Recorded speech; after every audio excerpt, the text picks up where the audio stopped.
bon.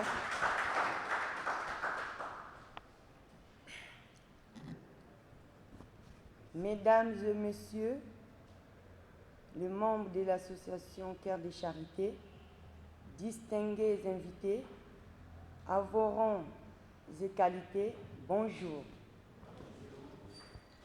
Avant d'entrer dans le but du sujet, il faut que je me présente, sinon ça n'a pas de sens. Je m'appelle Madame Florence Ngoma, je viens de la France. Je suis la présidente de l'association Cœur de Charité. J'éprouve un réel plaisir et une grande fierté de me tenir devant vous pour vous célébrer l'implantation de notre association Cœur de Charité ici en République du Congo.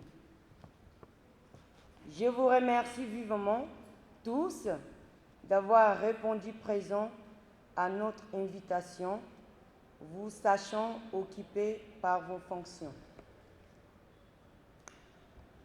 La Cœur de Charité, c'est une association à but non lucratif fondée en France le 3 août 2020, intervient dans la ville de Bondy, essentiellement dans les domaines humanitaires et social.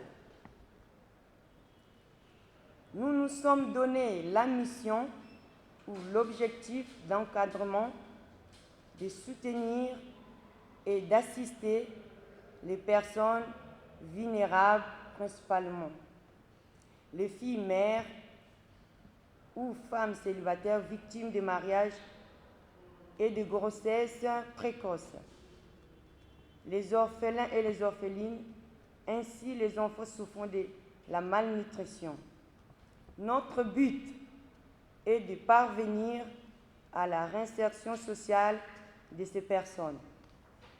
En effet, de la part mixte, Bondy est une ville composée d'une population issue de l'immigration et cette population a parfois du mal à s'intégrer dans la dynamique socio-culturelle occidentale vu les caractères conservatoires de certaines familles ou communautés.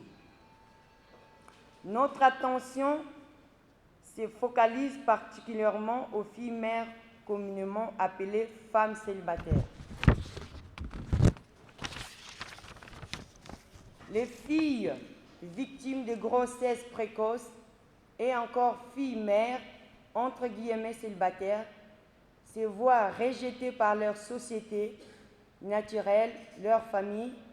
Ces filles, par manque d'information ou par attachement à leur tradition, n'ont parfois accès à aucune mesure préventive comme la contraception et autres mesures de protection.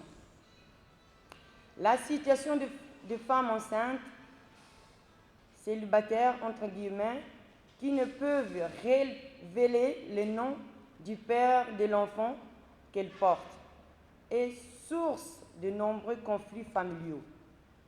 Rejetées, bannies, elles doivent fuir leur famille et se retrouver en situation de vagabondage ou d'errance désespérée. Certaines avortent et d'autres abandonnent leurs enfants dès la naissance. Cette situation de rejet expose les filles à de nombreux risques en se retrouvant dans la rue, exposées au viol, à la maladie sexuellement transmissible et à la toxomanie, à la prostitution, etc. etc. L'ignorance et la négligence rendent les filles mères ou les filles qui ont connu la grossesse précoce plus vulnérables, ce qui limite l'accès à leurs droits ou à faire respecter leurs droits. Les femmes, souvent très jeunes, mineures, immatures, sans expérience, deviennent mères et de plus doivent faire face à un environnement hostile elles n'ont pas la possibilité de bénéficier d'une solidarité familiale. Se posaient alors de multiples problèmes d'ordre affectif, financier et d'échec scolaire. Ces filles-mères vivent souvent dans l'angoisse du fait de leur rejet par leur famille. Les enfants qu'elles portent sont également confrontés à des problèmes de développement psychoactif, de santé, d'épanouissement, intégration sociale, d'identification et de filiation, car parfois les pères ne reconnaissent pas leurs enfants.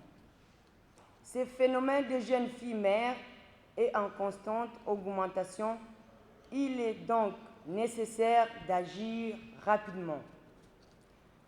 Le but de l'association Cœur de Charité est de contribuer à la création d'un environnement social et familial plus favorable, à l'équité et à l'égalité par des actions de sensibilisation qui ont pour finalité la réinsertion sociale. Cela nécessite un changement profond de comportement, non seulement de la famille, mais également de la société. Pour parvenir à la réinsertion sociale de ces filles, mères ou femmes célibataires, le Cœur de Charité s'engage à encadrer et sensibiliser ces filles mères par une communication multicanale, de conférences, débats, séminaires, de formations, de flyers, radio, télévision, de proximité, réseaux sociaux.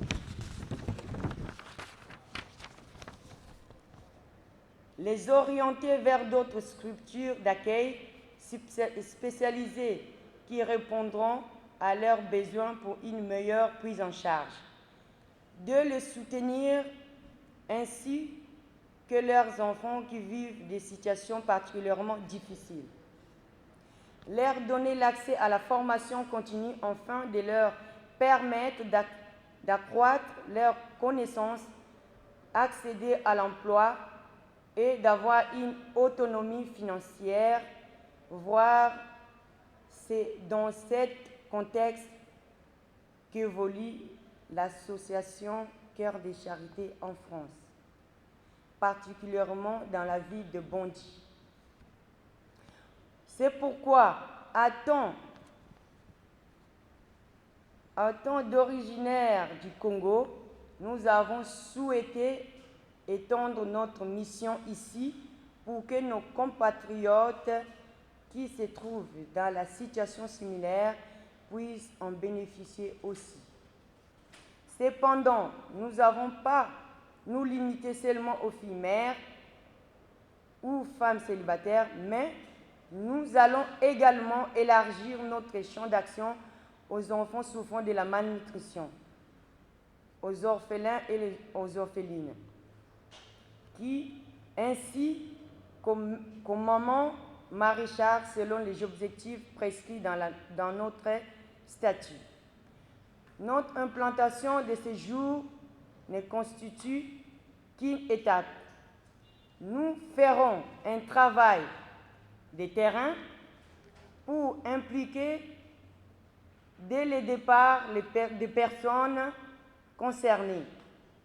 Les personnes pour le Cœur de Charité vont s'investir à les inscrire dans un processus de sortie du cercle de dépendance et de pauvreté. Par votre présence, vous nous avez montré votre soutien et nous souhaitons qu'il se poursuive pour nous aider mutuellement à bâtir notre édifice. Relevons tous ces défis. De voir quelques personnes dans quelques mois, pourquoi pas dans quelques années, apprendre, entreprendre, émerger et réussir leur parcours de vie avec notre accompagnement. Cœur de Charité va participer à la lutte contre la pauvreté et partager ses connaissances aux filles mères pour leur autoprise en charge. Mesdames et messieurs, honorables invités, voilà donc à quelques mots ce que j'ai souhaité vous dire à propos de l'association Cœur de Charité. Je vous remercie.